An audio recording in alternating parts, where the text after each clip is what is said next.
नमस्कार, रेडियो मानव रचना 107.8 पर मैं हूं सरिता आपके साथ और शुरू हो चुका है कार्यक्रम आत्मदर्शन। श्रोताओं, जैसे कि आप सब जानते हैं, इस कार्यक्रम में हम बात करते हैं कुछ ऐसी कथाओं की, प्रसंगों की, पुस्तकों की, ग्रंथों की, जिनसे बहुत सारा आध्यात्मिक ज्ञान हमें प्राप्त होता है। और इस कार्यक्रम में हमेशा की तरह अपना ज्ञान हमारे साथ बांटने के लिए स्टूडियो में मौजूद हैं रागलेखा दासी जी, चरणाश्रित युगाचार्य श्रीमद भक्ति वेदांत नारायण गोस्वामी जी की शिष्या। रागलेखा दासी जी, आपका स्वागत है हमारे स्टूडियो में। हरे कृष्ण जी। तो श्रोताओं, आजकल इस कार्यक्रम में हम बात कर रहे हैं श्री रामचरितमानस के बारे में। ये बहुत ही सुंदर महाकाव्य और बहुत सारी शिक्षा जो है ये हमें देता है। और इसका जो अध्याय है 5वां, वो हम कर रहे थे, जिसका नाम है सुंदरकांड। सुंदरकांड के अंतर्गत हमने पिछले एपिसोड में जाना रागलेखा दासी जी से कि किस तरह से हनुमान जी जो हैं सीता जी की खोज में निकल गए हैं, लंका वो पहुंच गए हैं और बहुत ही छोटा स्वरूप उन्होंने धर लिया था और विभीषण से मिल चुके हैं और विभीषण जी ने उन्हें बता दिया है कि सीता जी कहाँ पर हैं। तो अब वो सीता जी से मिलने के लिए जाएंगे। तो इस कथा को, इस प्रसंग को आगे जानते हैं रागलेखा दासी जी से। जी जी। सीता जी को देखकर हनुमान जी ने उन्हें मनी मन प्रणाम किया और उन्होंने बैठे ही बैठे रात्रि के चारों प्रहर बिता दिए। उनका शरीर दुबला हो गया है, उनके सिर पे जटाओं की एक वेणी है, लट है, हृदय में रघुनाथ जी के गुणों समूह का जाप कर रही हैं। श्री जानकी जी के नेत्रों को अपने चरणों में लगाए हुए हैं, नीचे की ओर देख रही हैं और मन रामचंद्र जी के चरणों में लीन है। जानकी जी को दीन दुखी देखकर पवन पुत्र हनुमान जी को बहुत ही दुखी हुए। हनुमान जी वृक्ष के पत्तों में छिपे रहे और विचार करने लगे कि हे भाई, क्या करूं, इनका दुख कैसे दूर करूं। इसी समय बहुत सी स्त्रियों के साथ सज धज कर रावण वहां आया। अभी हनुमान जी छुप छुप कर देख रहे हैं कि क्या हो रहा है। उस दुष्ट ने सीता जी को बहुत प्रकार से समझाया, साम दान भय भेद दिखलाया। रावण ने कहा, हे सुमुखी, हे सयानी, सुनो, मंदोदरी आदि सभी रानियों को मैं तुम्हारी दासी बना दूंगा। ये मेरा प्रण है। तुम एक बार मेरी ओर देखो तो सही। अपने परम स्नेही कौशलाधीश रामचंद्र जी का स्मरण करके जानकी जी तिनके की आड़ पर्दा करके कहने लगी, हे दशमुख, सुन, जुगनू के प्रकाश से कभी कमल नहीं खिल सकती है। अपने को जुगनू के समान और रामचंद्र जी को सूर्य के समान सुनकर, सीता जी के कठोर वचनों को सुनकर रावण तलवार निकालकर बड़े गुस्से में आकर बोला, सीता, तूने मेरा अपमान किया है। मैं तेरा सिर इस कठोर कृपाण से काट डालूंगा और नहीं तो जल्दी मेरी बात मान ले, सुमुखी, नहीं तो जीवन से हाथ धोना पड़ेगा। रावण ने सब राक्षसियों को बुलाकर कहा कि जाकर सीता को बहुत प्रकार से भय दिखलाओ। ये कहा ना माने तो इसे तलवार निकाल कर मार डालूंगा। यूं कहकर रावण चला गया और वहां राक्षसियों का समूह बहुत से बुरे रूप धारण करके सीता जी को भय दिखलाने लगे। उसमें से एक त्रिजटा नाम की राक्षसी थी। उसकी श्री रामचंद्र जी के चरणों में प्रीति थी। उसने सबों को बुलाकर अपना सपना सुनाया और कहा, सीता जी की सेवा करके अपना कल्याण कर लो। सपने में मैंने देखा कि एक बंदर ने लंका जला दी, राक्षसों की सारी सेना मार डाली। रावण नंगा है और गधे पर सवार है और उसके सिर मुंडे हुए हैं और 20 भुजाएं कटी हुई है। इस प्रकार दक्षिण दिशा की ओर जा रहा है, मानो लंका विभीषण ने पाई है। नगर में रामचंद्र जी की दुहाई फिर गई और तब प्रभु ने सीता जी को बुला भेजा। मैं पुकार कर निश्चय के साथ कहती हूँ कि ये स्वप्न 4 दिनों बाद सत्य होकर रहेगा। उसके वचन सुनकर सब राक्षसियां डर गई और जानकी जी के चरणों में गिर पड़ी। सीता जी ने हाथ जोड़कर त्रिजटा से बोली, हे माता, तू मेरी विपत्ति की संगनी है। जल्दी कोई ऐसा उपाय कर जिससे मैं शरीर छोड़ सकूं। मेरा असह्य हो चला है, अब ये सहा नहीं जाता। काट लाकर चिता बनाकर सजा दे, हे माता, फिर उसमें आग लगा दे। हे सयानी, तू मेरी प्रीति को सत्य कर दे। रावण के शूल के समान दुख देने वाली वाणी कानों से कौन सुने। तब हनुमान जी ने हृदय में विचार कर सीता जी के सामने अंगूठी डाल दी, मानो अशोक ने अंगारा दे दिया। ये समझकर सीता जी ने हर्षित होकर उठाकर उसे हाथ में ले लिया। तब उन्होंने राम नाम से अंकित अत्यंत सुंदर एवं मनोहर अंगूठी देखी। अंगूठी को पहचान कर सीता जी आश्चर्यचकित होकर उसे देखने लगी। हनुमान जी मधुर वचन बोले कि वे रामचंद्र जी के गुणों का वर्णन करने लगे। इसे सुनते ही सीता का दुख भाग गया और वे कान और मन लगाकर उन्हें सुनने लगी। हनुमान जी ने आदि से लेकर सारी कहता कह सुनाई। हनुमान जी ने कहा, हे माता जानकी, मैं राम जी का दूत हूँ और करुणा निधान की सच्ची शपथ करता हूँ हे माता, ये अंगूठी मैं ही लाया हूँ। राम जी ने मुझे आपके लिए ये निशानी या पहचान दी है। सीता जी ने पूछा, नर और वानर का संग कहो कैसे हुआ? तब हनुमान जी ने जैसे संग हुआ था वह सत्य सबकी सब कथा कह सुनाई। हनुमान जी के प्रेम युक्त वचन सुनकर सीता जी के मन में विश्वास उत्पन्न हो गया। उन्होंने जान लिया कि ये मन, वचन और कर्म से कृपा सागर राम रघुनाथ जी का दास है। नेत्रों में विरह के आंसू भरकर उनका जल भर आया और बड़े दुख से बोली, हा नाथ, आपने मुझे बिल्कुल ही भुला दिया। सीता जी को विरह से परम व्याकुल देखकर हनुमान जी कोमल और विनीत वाणी में बोले, हे माता, सुंदर कृपा के धाम प्रभु भाई लक्ष्मण के सहित कुशल हैं, परंतु आपके दुख से दुखी हैं। हे माता, मन में ग्लानि ना मानिए, मन छोटा करके दुख ना कीजिए। रामचंद्र जी के हृदय में आपसे दूना प्रेम है। हे माता, आप धीरज धारण करके रघुनाथ जी का संदेशा सुनिए। ऐसा कहकर हनुमान जी प्रेम से गदगद हो गए। उनके नेत्रों से प्रेम अश्रुओं की जल भर आया। हनुमान जी बोले, रामचंद्र जी ने कहा कि हे सीते, तुम्हारे वियोग में मेरे लिए सभी पदार्थ प्रतिकूल हो गए हैं। वृक्षों के नए नए कोमल पत्ते मानो अग्नि के समान, रात्रि काल रात्रि के समान, चंद्रमा सूर्य के समान हो गया है और मन सदा तेरे ही पास रहता है। बस मेरे प्रेम का सार इतने में ही समझ लो। हनुमान जी ने कहा, हे माता, हृदय में धैर्य धारण करो और सेवकों को सुख देखने वाला रामचंद्र जी का स्मरण करो। रामबाण जानकी जी, रामबाण सूर्य के उदय होने पर राक्षसों की सेना रूपी अंधकार कहाँ रह सकता है? हे माता, मैं आपको अभी यहाँ से लेवा के ले जाऊं, पर रामचंद्र जी की शपथ के मेरे प्रभु की आज्ञा नहीं है। हे माता, कुछ दिन और धीरज धरो, रामचंद्र जी वानरों सहित यहाँ आएंगे और राक्षसों को मारकर आपको ले जाएंगे। सीता जी ने कहा, हे पुत्र, सब वानर तुम्हारे ही समान नन्हे नन्हे से होंगे। राक्षस तो बड़े बलवान योद्धा है, अतः मेरे मन में भारी संदेह होता है कि तुम जैसे बंदर राक्षसों को कैसे जीतेंगे। ये सुनकर हनुमान जी ने उन्हें अपना शरीर प्रकट किया। सोने के समान, पर्वत के समान आकार वाला विशाल शरीर था, जो युद्ध में शत्रुओं के हृदय में भय उत्पन्न करने वाला अत्यंत बलवान और वीर था। तब उसे देखकर सीता जी के मन में विश्वास हुआ। हनुमान जी ने फिर छोटा रूप धारण कर लिया। सीता जी ने राम जी का प्रिय जानकर हनुमान जी को आशीर्वाद दिया कि हे तात, तुम बल और शील के निधान हो। हे पुत्र, तुम अजर बुढ़ापे से रहित हो, अमर गुणों के खजाने हो। रघुनाथ जी तुम पर बहुत कृपा करे। ऐसा कानों से सुनते ही हनुमान जी पूर्ण प्रेम में मग्न हो गए। हनुमान जी ने बार बार सीता जी के चरणों में सिर नवाया और हाथ जोड़कर कहा, हे माता, अब मैं कृतार्थ हो गया। आपका आशीर्वाद अमोघ है, ये बात प्रसिद्ध है। हे माता, सुनो, सुंदर फल वाले वृक्षों को देखकर मुझे बड़ी भूख लग रही है। हे बेटा सुनो, ये भारी योद्धा राक्षस इस वन की रखवाली करते हैं। हनुमान जी ने कहा, हे माता, यदि आप मन में सुख माने, प्रसन्न होकर आज्ञा दे, तो मैं उनका भय तो बिल्कुल नहीं है मुझे। हनुमान जी की बुद्धि और बल में निपुण देखकर जानकी जी ने कहा, जाओ हे तात, रघुनाथ जी के चरणों को हृदय में धारण करके मीठे फल खाओ। वे सीता जी के सिर नवाकर चले, बाग में घुस गए, फल खाए, वनों की तोड़ने लगे।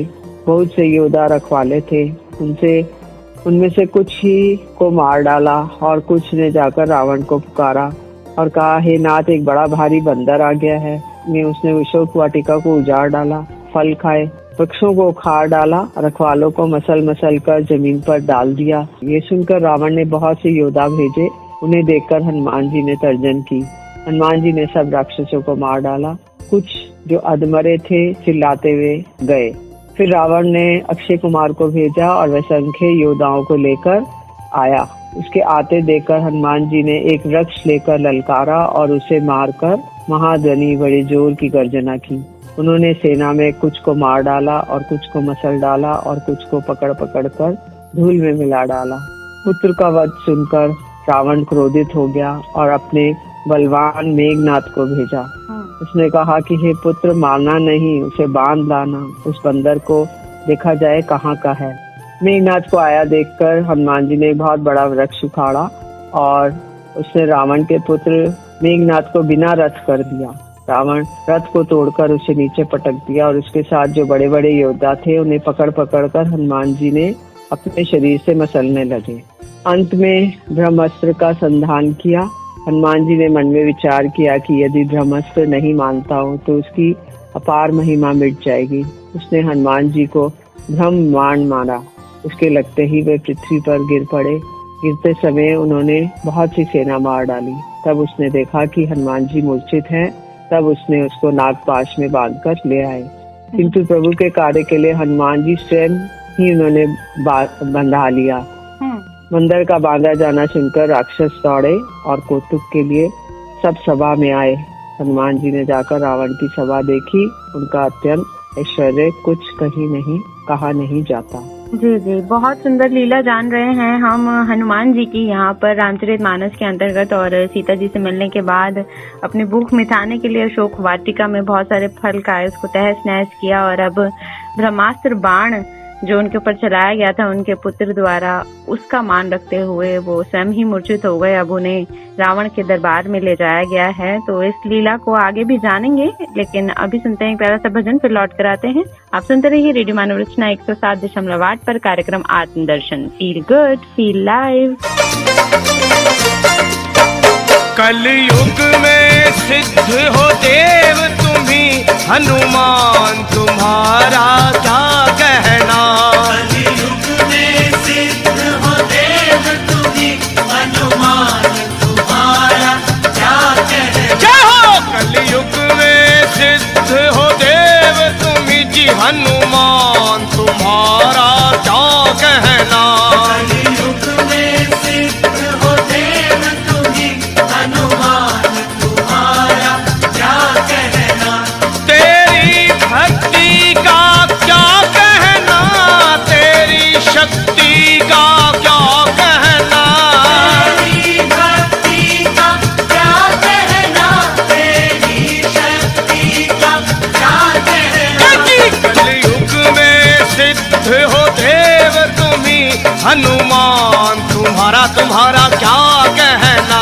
कलयुग में सिद्ध हो देव तुम्ही, हनुमान तुम्हारा क्या कहना। हो कलयुग में सिद्ध हो देव तुम्ही, हनुमान तुम्हारा क्या कहना।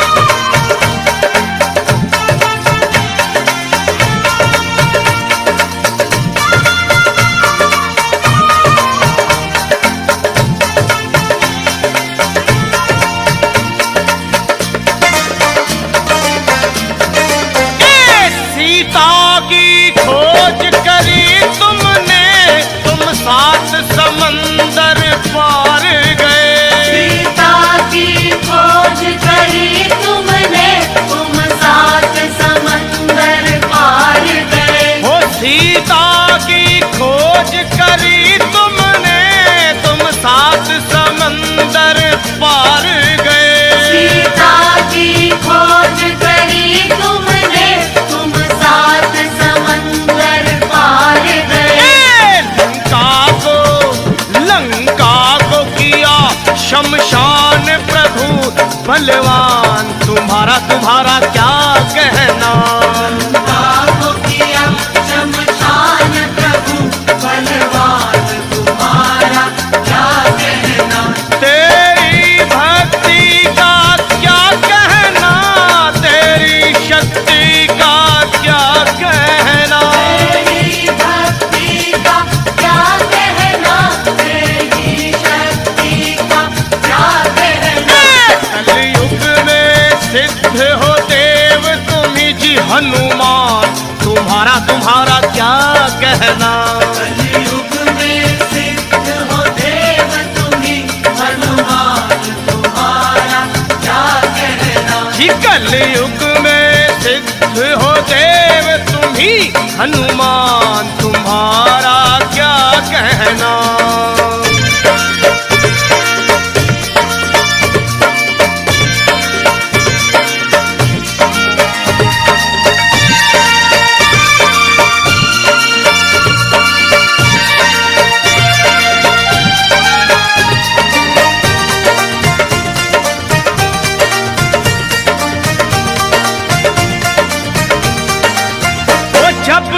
लक्ष्मण जी को शक्ति लगी तुम धौलागिर पर्वत लाए। लक्ष्मण जी को शक्ति लगी तुम धौलागिर पर्वत लाए।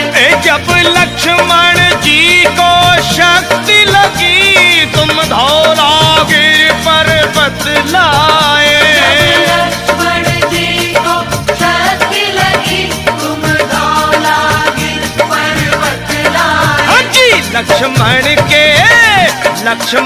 के बचाए आकर के सब प्राण तुम्हारा क्या कहना। लक्ष्मण के बचाए आकर के सब प्राण तुम्हारा क्या कहना। हो तेरी भक्ति का क्या कहना, तेरी शक्ति का क्या कहना। तेरी भक्ति का क्या कहना, तेरी शक्ति का क्या कहना। कलयुग में सिद्ध हो देव तुम जी हनुमान तुम्हारा क्या कहना। कलयुग में सिद्ध हो देव तुम्ही हनुमान तुम्हारा क्या कहना। कलयुग में सिद्ध हो देव तुम जी हनुमान तुम्हारा क्या कहना।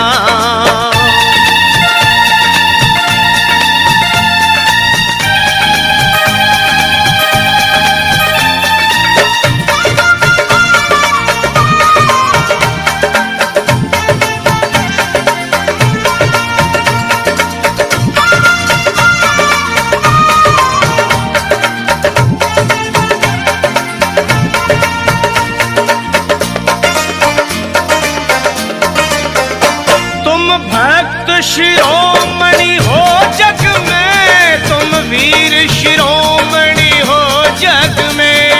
भक्त शिरोमणि हो जग में, तुम वीर शिरोमणि हो जग में। जी तुम भक्त शिरोमणि हो जग में, तुम वीर शिरोमणि हो जग में।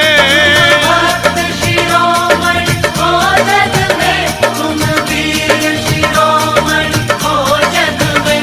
तेरे रोम रोम में दुनिया में हनुमान जी एक ऐसे देव हैं जो भगत शिरोमणि भी है और वीर शिरोमणि भी। और तेरे रोम रोम में बसते हैं वे सिया राम तुम्हारा क्या कहना।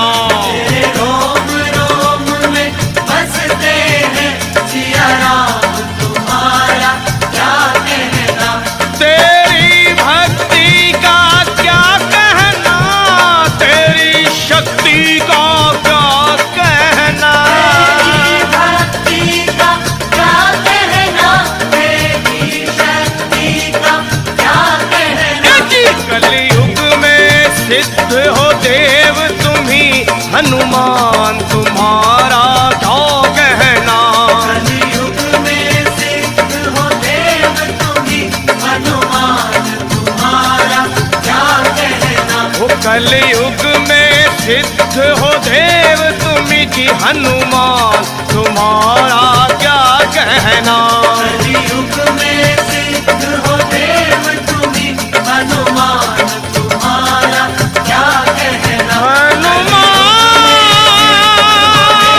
तुम्हारा क्या कहना। हनुमान तुम्हारा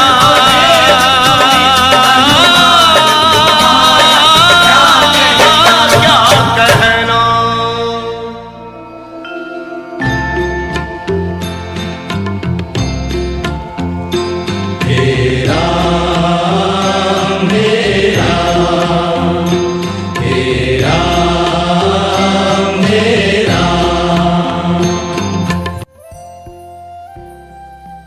स्वागत है श्रोताओं आप सभी का एक बार फिर रेडियो मानव रचना 107.8 पर। मैं हूं सरिता आपके साथ और आप कार्यक्रम सुन रहे हैं आत्मदर्शन, जिसमें रामचरितमानस का वर्णन हो रहा है जिसे तुलसीदास जी ने लिखा है। और इसके सुंदर कांड के अंतर्गत बहुत सुंदर लीलाएं जान रहे हैं।